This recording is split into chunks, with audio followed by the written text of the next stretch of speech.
El declive de Estados Unidos, parte 1. Rebelión.org, pluma Claudio Katz, parte 4.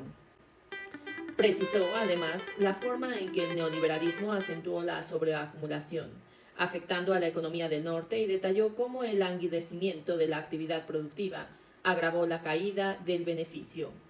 Partiendo de esa evaluación, estimó que el ocaso no era contenido con exhibiciones de poder militar, ni por sus efectos en inconsistentes recuperaciones. Recordó, además, que los fracasos bélicos inaugurados con Vietnam no fueron revertidos por ninguna contraofensiva posterior. Ese diagnóstico permitió percibir en forma muy temprana el ascenso de China y señalar la existencia de una aguda contraposición entre dos modelos: territorialismo capitalista y economía mercantil, determinantes del retroceso estadounidense y del ascenso chino. Fue una mirada que capturó en su embrión dinámicas de largo plazo que desbordaban la mera competencia económica entre Occidente y Oriente, en contraste con otras visiones que situaban el declive estadounidense en un tobogán de inexorable autodestrucción de todo el sistema mundial. Ese enfoque avisoró distintos desenlaces posibles, sin postular un devenir predeterminado. Evitó identificar la crisis del capitalismo norteamericano con un derrumbe cronológicamente previsible, señalando que el declive no seguía un patrón de automaticidad económica. Remarcó la conexión de ese retroceso con procesos políticos sociales divorciados de cualquier calendario preestablecido. Muchos analistas posteriores han destacado las distintas aristas del declive estadounidense, ilustrando cómo la continuada financiarización de esa economía ha obstruido los intentos de recomposición productiva. Recuerdan especialmente que la sostenida exacción de recursos del resto del mundo no logra ser utilizada internamente para contrarrestar el ocaso. Los enfoques que subrayan la dimensión multicasual del declive enfatizan la variedad de procesos que interactúan en esa regresión. Atribuyen la caída al efecto combinado por la explotación capitalista, el militarismo intervencionista, el hegemonismo político y la ideología misionera. Con esa visión, subrayan la multiplicidad de contradicciones que generan esa interacción. El declive fue avisorado también por los críticos del comportamiento imperial estadounidense y por personajes de la élite de ese sistema, que en forma circunstancial o sistemática dieron cuenta de esa regresión con el propósito de revertirla. El registro de esas lecturas enriqueció la comprensión del fenómeno, especialmente durante el auge de la unipolaridad. Su análisis permitió confrontar con los erróneos pronósticos de resurrección imperial norteamericana que al poco tiempo fueron desmentidos de la realidad. Boron 2014, del 8 al 25. Analogías con Roma. El declive de Estados Unidos suscita instructivas comparaciones históricas, especialmente con el antecedente romano, que también operó como un sistema de dominación asentado en normas de coerción expansiva y jerárquica. La denominación latina imperium alude a esa estructura contrapuesta con el concepto griego de hegemonía, que siempre fue asociado con formas de sometimiento más consensuadas. Ilkogoski, 2015. Muchas comparaciones resaltan similitudes de Estados Unidos con Roma en el terreno de la violencia autodestructiva. Las semejanzas son extendidas a otras esferas como el estancamiento productivo, la depredación de los recursos naturales, el despilfarro de las riquezas o la sobreexpansión militar. Las potencias declinantes suelen forzar la extracción de excedentes de sus súbditos para conservar el poder, quebrantando los equilibrios que facilitaban la prosperidad precedente.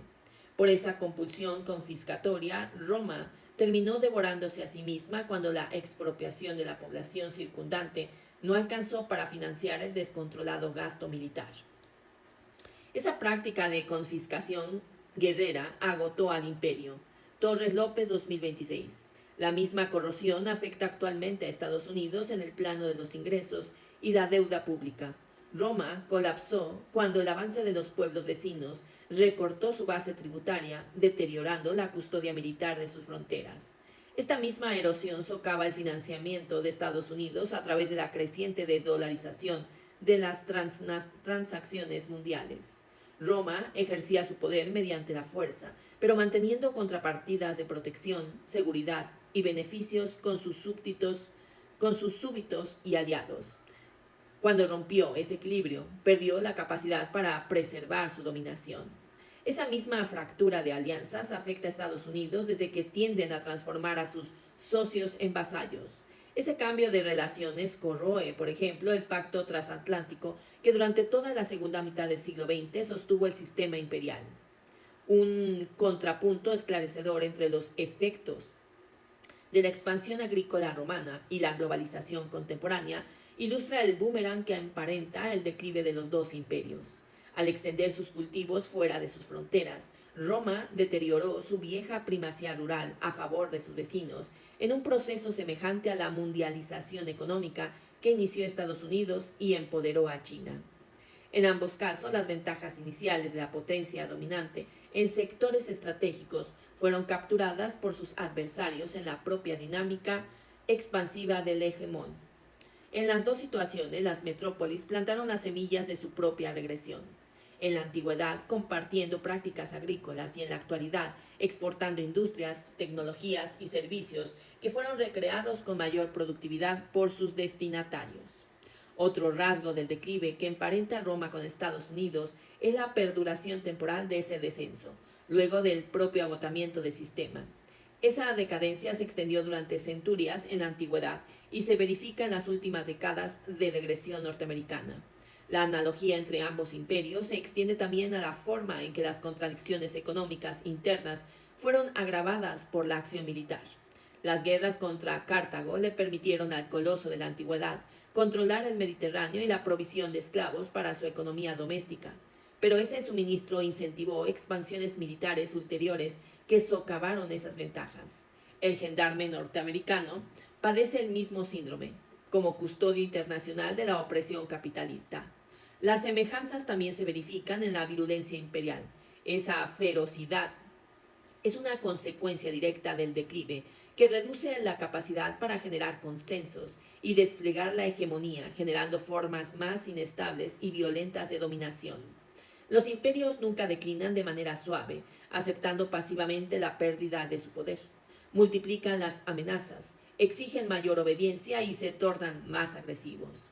Esa conducta de Roma fue reproducida por las atrocidades de la corona española para mantener sus dominios americanos, por el genocidio de los armenios durante el ocaso del Imperio Otomano, por la crueldad de los británicos frente a la pérdida de su joya en la India y por el baño de sangre que perpetró el colonialismo francés para evitar la independencia argelia.